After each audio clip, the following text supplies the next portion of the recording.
लगभग 2003 में एक आगरे में अधिवेशन हुआ था बामसेफ का, और उस समय मेरे एक मित्र बामसेफ में जो काम करते थे उनके साथ लगभग मैं 1 साल तक रहा। वो अधिवेशन में मैंने पूरा बढ़ चढ़ के हिस्सा लिया और वो अधिवेशन में मैंने काम भी कराया। वहाँ हम नीचे जमीन पर सोते थे, दरियां बिछाते थे, कनात में और शामियाने में पड़े रहते थे। गाड़ी मेरी ही होती थी, वही टूटती थी, वही फूटती थी। दिल्ली से जो लोग आते थे, जो उसके पदाधिकारी थे, उनको लेके जाना और आगरे तक पहुंचाना, वहां उनके रहने खाने का करना, फिर वहां से आना। उसके बाद मैंने देखा वहां वो अधिवेशन में और उनका क्रियाकलाप देखा, उनका कार्यक्रम देखा। 1 साल तक मैंने स्टडी किया और मैंने ये पाया कि ये किसी मुकाम पर नहीं पहुंचेगा। ये जो कारवां है ये ऐसे ही भटकता रहेगा। इस कारवां के पास में कोई भी गाइडलाइन नहीं है, कोई रणनीति नहीं है। ये सिर्फ लोगों को एक तरह से भ्रम जाल में फंसाने का, फैलाने का, समय बर्बाद करने का, पैसे बर्बाद करने का कार्यक्रम है। आज उस बात को लगभग 17 साल हो गए हैं, अभी तक तो वो कारवां कहीं पहुंचा नहीं। कई बार प्लानों की घोषणा हुई कि हम 2010 में यहां तक पहुंचेंगे, 2012 में यहां तक पहुंचेंगे। लोगों ने लाखों रुपया दिया, लोगों ने अपना टाइम दिया, मगर वो कारवां कहीं नहीं पहुंचा। उसके 2-4 आदमी हैं जो अपने आप को सोचते हैं कहीं पहुंचेंगे, मगर वो पहुंचा कहीं नहीं। वो जो व्यक्ति हैं बामसेफ में, मैंने उनसे कई बार कहा कि ये कारवां कहीं पहुंचने वाला नहीं है, क्योंकि एक तो ये बहुत छोटे छोटे कारवां में टूट कर रहता है। दूसरा यह है कि ये सब लोग इकट्ठे नहीं है। तीसरा यह है कि ये बाबा साहब की आइडियोलॉजी नहीं मानते हैं। चौथा यह है कि इनके पास में बुद्धिमानों का लिए कोई जगह नहीं है। ये बुद्धिमानों का सिर्फ इस्तेमाल करते हैं, उनको मंच पे बैठाते हैं, उसके बाद में उनको छोड़ देते हैं। तो ये खुद ही बुद्धिमान है, इन्हें बुद्धिमानों की जरूरत नहीं है। ये कहते रहते हैं कि एक थिंक टैंक, एक थिंक टैंक, एक थिंक टैंक। दरअसल ये किसी थिंक टैंक को पसंद नहीं करते, और जो इनके साथ कोई आता है काम करने के लिए, ये उसका शोषण करते हैं, उसके बाद में वो चला जाता है। और ये पूरा जो एडमिनिस्ट्रेशन है उसको ब्लॉक करके रखते हैं, उसको व्यक्तिवाद पे आधारित रखते हैं, और उस तरह से लोगों को ये भ्रमित करते हैं कि लोगों को समझ नहीं आता, और जब तक समझ में आता है तब तक वो लुटपिट जाता है। तो वो जो मेरे मित्र हैं, कार्यकर्ता हैं, मैंने उनसे कहा था कि आप मुझे बताओ कि क्या आपको लगता है कि ये कारवां कहीं पहुंचेगा? तो उन्होंने कहा कि मुझे यकीन है कि ये अकेला कारवां कहीं नहीं पहुंचेगा जब तक ये सारे नहीं मिलेंगे। तो मैंने उनसे कहा कि आप इसको छोड़ते क्यों नहीं, या आपने ये जो नेता है इनको कहते क्यों नहीं? तो कहते हैं कि मैंने इसमें जीवन लगाया है, पैसा लगाया है, मेरी यहाँ एक पोजीशन है, मेरा यहाँ एक रेस्पेक्टेबल नाम है, मुझे यहाँ जी करके बुलाते हैं, और जो मेरे नीचे वाले हैं वो इस उम्मीद में कि कल मेरी जगह आएंगे, मेरा सम्मान करते हैं। और ऊपर वाले जो लोग हैं वो इसलिए कि यहाँ एक सिस्टम बना हुआ है, वो हमको सही बातें बताते नहीं है, क्योंकि उनका सिस्टम टूट जाएगा। तो मैंने कहा कि आप अपने लालच से जुड़े हुए हैं, इस बात को मानते हैं? तो उन्होंने कहा मैं 100% इस बात को मानता हूं कि मेरी जो पोजीशन है मैं उस पोजीशन का आनंद ले रहा हूं, मेरी जो यहाँ इज्जत है मैं उस इज्जत का आनंद ले रहा हूं, मैंने जो मेहनत की है, जो मैंने पैसा खर्च किया है, वहां एक पोजीशन है। भले ही ये कारवां उस अंतिम लक्ष्य तक ना पहुंचे जिसके लिए बात करते हैं, मगर जो भी मुझे मिल रहा है मैं इसको खोना नहीं चाहता। तो मैंने कहा कि आप सब इकट्ठे क्यों नहीं हो जाते? कहते इकट्ठे इसलिए नहीं होते क्योंकि अगर इकट्ठे होंगे तो कारवां का नेता कौन बनेगा? तो हमारे नेता को तो इस बात का दर्द और परेशानी है कि ज्यादा लोग नेता आ जाएंगे तो वो छोटा हो जाएगा, कोई और उससे ज्यादा सक्षम आ जाएगा तो वो बड़ा हो जाएगा। और हमें भी इस बात से दिक्कत है कि अगर सारे लोग मिल गए तो हमारी स्थिति क्या होगी? दरअसल हमें अपनी स्थिति की चिंता है, हमें बाकी और जो हमारा उद्देश्य है उसकी चिंता नहीं है। हम उद्देश्य के लिए फाइट नहीं कर रहे हैं। मैं इस बात को पूरी तरह से एक्सेप्ट करता हूं, मानता हूं, क्योंकि मैं आपका दोस्त हूं। आप कहो तो मैं टीवी पे बोल भी दूंगा इस बात को। हालांकि मेरा जो जी हजूरी है, जो मेरी इज्जत है, वो खत्म हो जाएगी। झूठी इज्जत है, खत्म हो जाएगी, क्योंकि मैं झूठी इज्जत में ही जी रहा हूं। तो बहुत ईमानदार हैं, मेरे दोस्त हैं, बचपन से साथ रहे हैं, हम दोनों साथ साथ रहे हैं, सारी चीजें आई गई हैं, परिवार का आना जाना है, इसलिए दोस्ती वाली बात है, सारा कुछ है। मैं उनका नाम पता तो नहीं बताऊंगा, मगर उन्होंने जो कही बात वो मैं भी जानता हूं। मगर मैं आपको इसलिए बता रहा हूं कि हर जगह यही हालत है। दरअसल बाबा साहब के जो अनुयायी और बाबा साहब के जो कार्यकर्ता हैं वही बाबा साहब के गद्दार बन चुके हैं। कैसे बन चुके हैं? ये दुख में साथ नहीं आते। कोई बच्चा मर जाए, कहीं कहीं कोई सुसाइड कर ले, कहीं कहीं मर्डर हो जाए, कहीं भी कुछ हो जाए, ये अलग अलग जाते हैं, अलग अलग जाके वहां पे रिप बोलते हैं, अलग अलग जाके कहते हैं बहुत बुरा हुआ, अलग अलग जाके वहां पे प्रदर्शन करते हैं, अलग अलग जाके बात रखते हैं, अलग अलग समय पे, अलग अलग टाइम पे, अलग अलग जगह जाके प्रदर्शन करते हैं। इससे ये मरे हुए के साथ नहीं होते, बल्कि मारने वाले के साथ खड़े हो जाते हैं। मारने वाला और ज्यादा पावरफुल हो जाता है। उससे ये पता चलता है कि ये सब अलग अलग हैं। मारो तो ये अलग अलग रोने आएंगे, अलग अलग रोने वाले क्या रोना भी कोई नहीं सुनता। वैसे तो कोई रोना सुनता ही नहीं है, मगर अलग अलग रोएंगे तो उनका कोई रोना भी नहीं सुनता। दूसरा, ये जो मौतें होती हैं, जिस भी तरह की हत्याएं होती हैं, जो सामूहिक हत्याएं होती हैं, जो संस्थागत हत्याएं होती हैं और जो इनडायरेक्ट हत्याएं होती हैं। इनडायरेक्ट हत्याएं कैसी होती हैं? जैसे भूखे लोग जा रहे हैं, दवाइयां नहीं है, पढ़ाई नहीं है, तनख्वाह नहीं है, रोजगार नहीं है। ये जो जितनी व्यवस्थाएं होती हैं जिसमें आदमी धीरे धीरे करके मरता है और डायरेक्ट नहीं मारा जाता मगर इनडायरेक्ट लाखों करोड़ों में मरता है, ये उसके लिए कभी सामूहिक रूप से आवाज नहीं उठाते।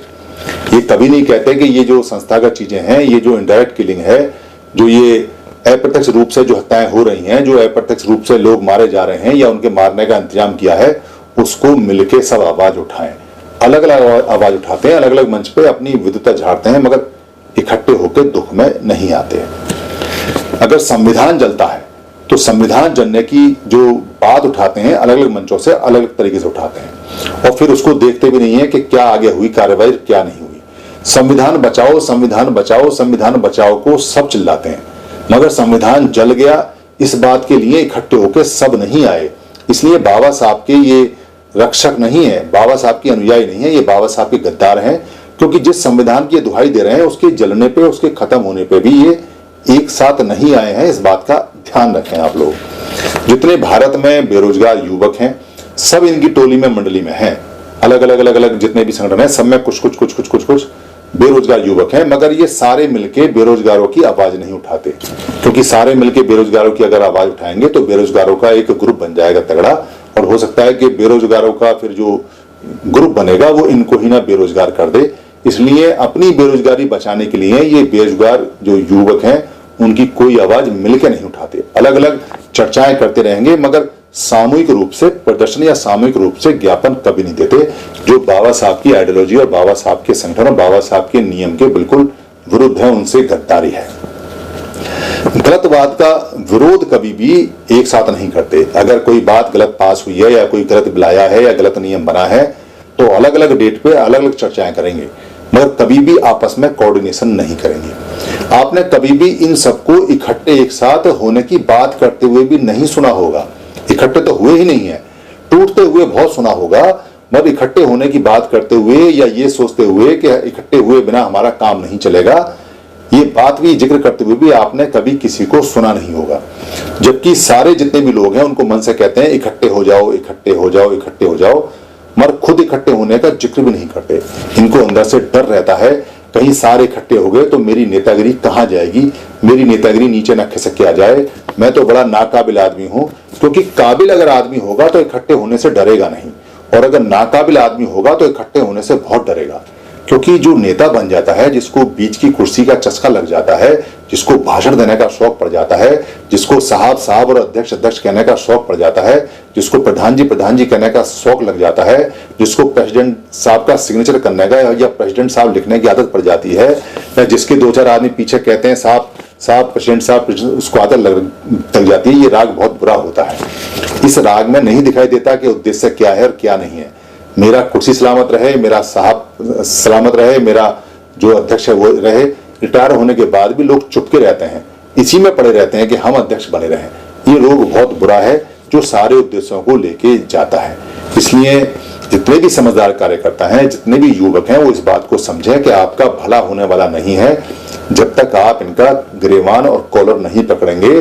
कि आप हमको कहते हो कि इकट्ठे हो जाओ, इकट्ठे हो जाओ, इकट्ठे हो जाओ, संगठन में शक्ति है, बाबा साहब ने कहा इकट्ठे होना है, संगठित होना है। अरे बाबा साहब ने तुमसे नहीं कहा कि इकट्ठे हो जाओ, तुम्हें समझ में नहीं आती। तुम कौन सा बाबा साहब पढ़ाते हो, हमें कौन सा पढ़ाते हो, तुम्हारा कौन सा नया बाबा साहब है? तुम्हारा बाबा साहब कोई और, हमारा बाबा साहब कोई और। तुम ये दो नीति कैसे चलाते हो? तुमको शर्म नहीं आती? जब बाबा साहब ने ये कहा है कि संगठित हो जाओ तो सबके लिए नहीं कहा। तुम बाबा साहब का झंडा लेके खड़े रहते हो और तुम झंडा हमें पकड़ा देते हो। तुमने कभी उस झंडे के नीचे आए हो? तुम्हें शर्म नहीं आती जब तुम संगठन तोड़ते हो और बाबा साहब का गद्दारी करते हो, बाबा साहब का खून करते हो, बाबा साहब का कत्ल करते हो?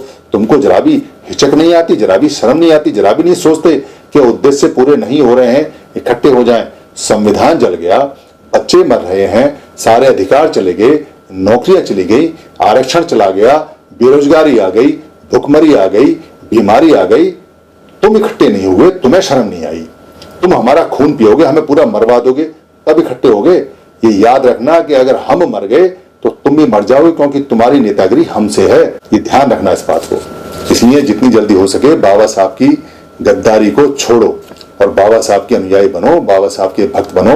बच्चे बहुत परेशान हैं, बेरोजगार हैं, बहुत ज्यादा स्थिति खराब है, खाने को रोटी नहीं है, किसी के पास रोजगार नहीं है, बच्चे पढ़े लिखे ज्यादा हैं, उनकी शादियां भी नहीं हो रही हैं, उनको रोजगार भी नहीं मिल रहा है। इस बात को सोचो, अपने ईगो अहम को अपने घर रख के आओ या अपनी नेतागिरी को अपने घर छोड़ के आओ।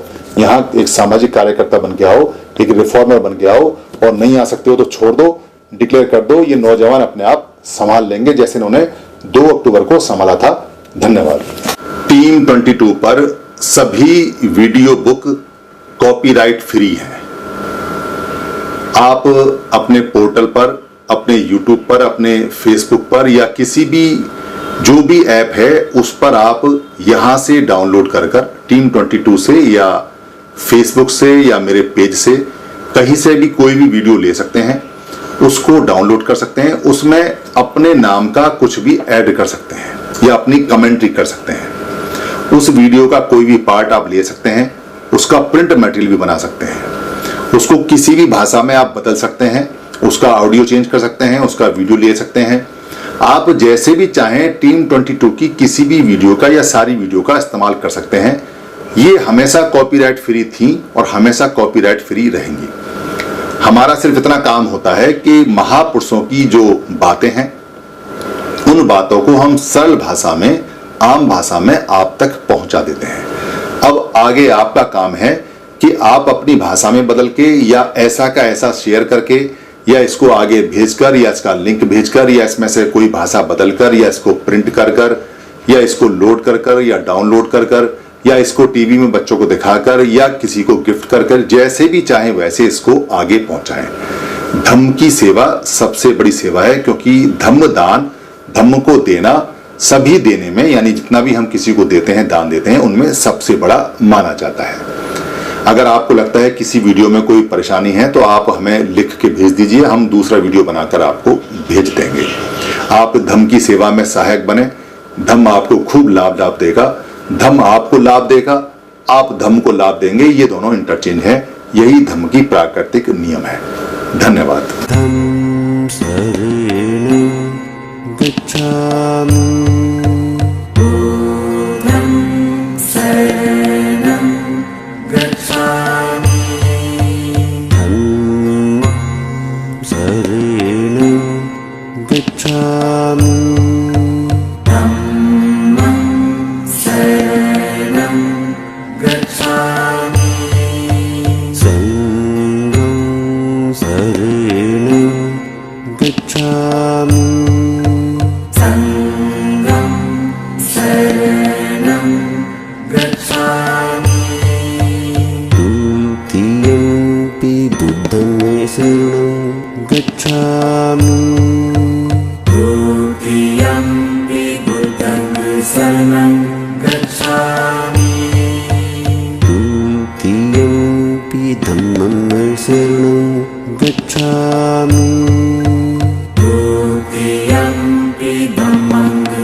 Buddham